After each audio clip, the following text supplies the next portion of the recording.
प्रभु के पास शिव अवतारी महाप्रभु गुरु जी के गुरु पास शिव अवतारी महाप्रभु गुरु जी के गुरु पास शिव अवतारी महाप्रभु। ये बात योग महाजी रामायण में लिखी है और किसके बारे में लिखी है?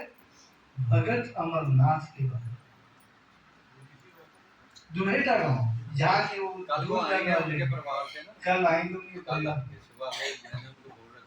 आएंगे दुहेटा वाले भी, जहाँ के भगत अमरनाथ जग की माया से बचूं जाकर प्रभु के पास शिव अवतारी महाप्रभु गुरु जी के गुरु खास। उनके गुरु थे प्रभु रामनाथ जी, उनके गुरु शिव अवतारी महाप्रभु, गुरु जी के जो गुरु हैं खास, मैंने उनके पास जाना। जबकि मैं माया से बचना चाहता हूँ, मैं प्रभु के पास हूँ। प्रभु जी अपने प्रभु गुरु जी को प्रभु कहते थे, महाप्रभु।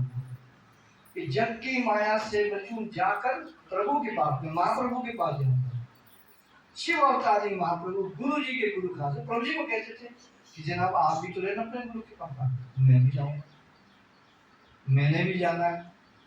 लगन लगी इसको भगत महाप्रभु को मिलने की लगन लगी। जग की माया से बचूं जाकर प्रभु के पास शिव अवतारी महाप्रभु गुरु जी के गुरु। अक्सर ऐसे सुनाता रहता था यार, भगत अमरनाथ में जो बेटा के नंगल आश्रम के साथ में अपने आश्रम में इन बातों को सुनाता था। और देखो बर्फों पर गए, नंगे भूखे, लगन लगी कि मैंने महाप्रभु महाप्रभु महाप्रभु आवाजें लगा रहे थे हिमालय पर, आप कहाँ हैं, मुझे मिलो। और प्रभु जी कहते मैं भी ऐसे मिलूंगा जी जैसे आप अपने गुरु के पास हैं। मैंने भी रहना उनके पास। शौक होता है यहाँ के गुरु तो अभी भी है ऊपर, मैं क्यों नहीं रह सकता। फिर लगन लगे भगत अमरनाथ पहाड़ों पर घूमते घूमते, लेकिन भूखा प्यासा, बर्फ की कोई परवाह नहीं। महाप्रभु महाप्रभु ये वो कह रहे थे, आकाश से आवाज आई, महाप्रभु की आवाज आई, अमरनाथ हम नहीं, आप घर थे।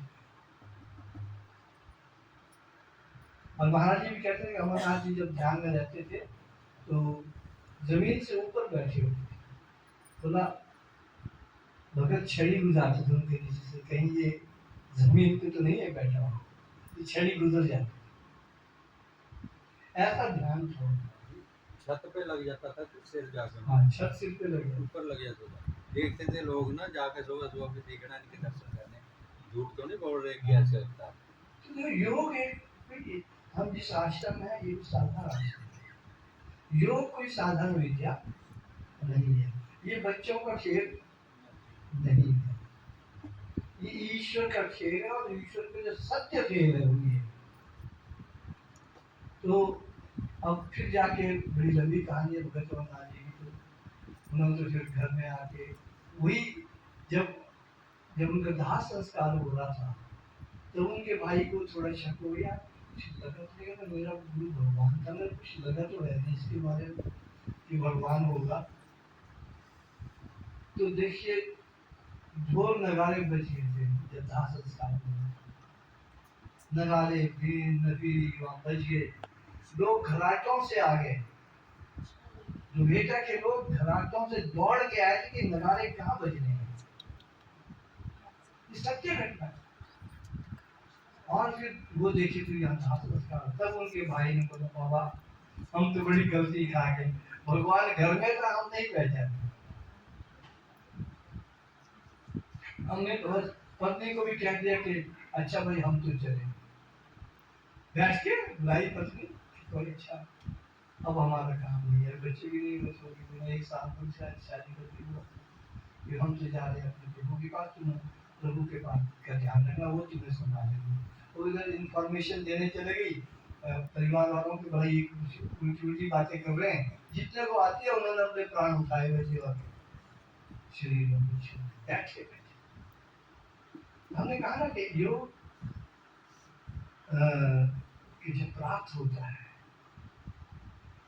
उस वक्त आप जहाँ पहुँचते हैं वहाँ इतना आनंद है कि आप वापस नहीं आते।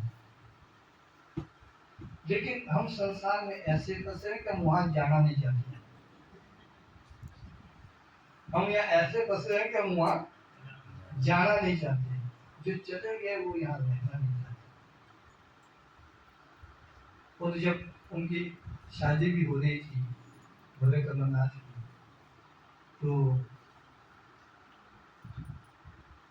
ससुर साहब समझाने लगे भोले कमलनाथ को, देखना मेरी बेटी का ध्यान रखना। भोले कमलनाथ कहते हैं भाई मेरा तुम्हें भरोसा नहीं। वो उनके भाई के पास गए, बोले ये तो ऊँची ऊँची बातें कर रहा है भाई, दामाद क्या है। मैंने कहा यार देखा मेरी बेटी का, कहते मेरे को भरोसा नहीं।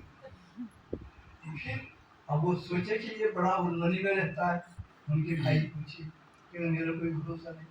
फिर उन्होंने कहा ऐसा नहीं, अभी छोटा है, इसको क्या पता शादी क्या होती है।